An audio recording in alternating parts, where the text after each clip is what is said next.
আসসালামু আলাইকুম। আজকে মুই দেখাম আপনাকে চিংড়ি মাছ বোনা করতে আছি।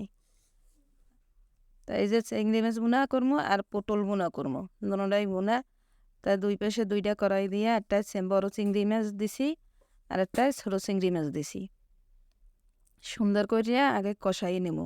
চিংড়ি মাছটা ভাজতে ভাজতে একটু শক্ত হয়ে গেলে দাঁতালা মানে চাবাইতে ভালোই লাগে আর টেস্টও পাওয়া যায়।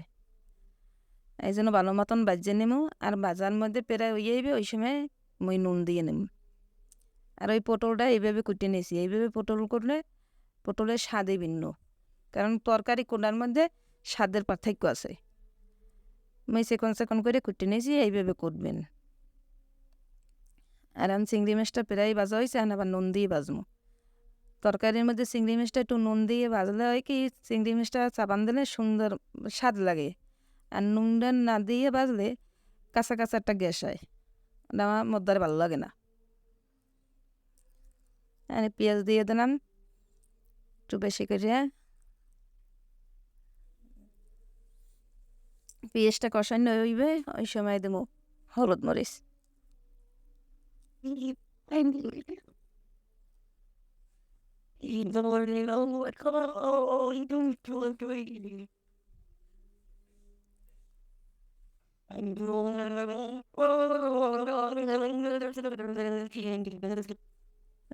পেঁয়াজ কষানো হয়ে গেছে, সামান্য একটু জল দিয়ে তারপরে সেই হলুদ মরিচ দিয়ে দিলাম।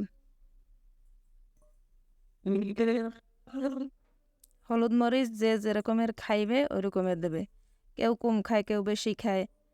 ওটা মুই কতটুকু দিয়েছি অতটুকু দিতে হইবে, একজনের এমন কোনো কথা নাই। মুই একটু জাল পছন্দ করি, এই জন্য একটু জাল বেশি দিয়েছি।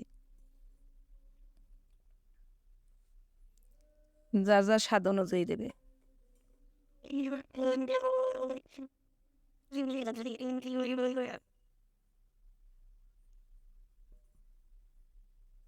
দোনো পাশে দুইটা কষাইতে আছি।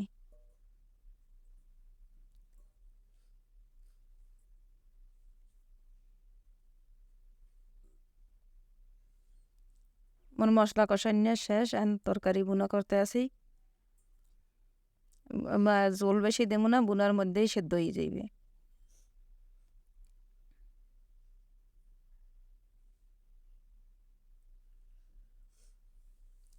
ডাকিয়ে দিয়েছি যাতে তাড়াতাড়ি সেদ্ধ হয়ে যায়।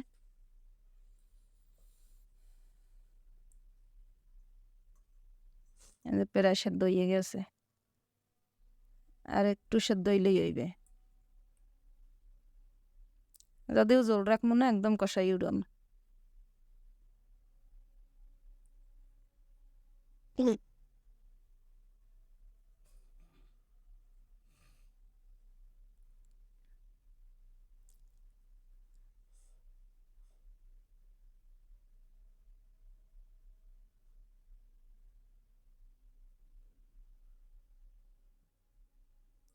মোর প্রায় হয়ে গেছে রান্না করা। আপনারা সবাই ভালো থাকেন, সুস্থ থাকেন, মোর লাগে দোয়া করেন। আবার আপনাগুলোকে দেখা হইবে পরবর্তী কোনো ভিডিওতে। অপেক্ষায় থাকেন। মোর চ্যানেলটা সাবস্ক্রাইব করেন সবাই। ওই যে ভর্তার আইটেম আছে 2-3টা একত্রে জোগাড় করে লইছি। ভর্তা না হইলে ভাত খাওয়াই হয় না।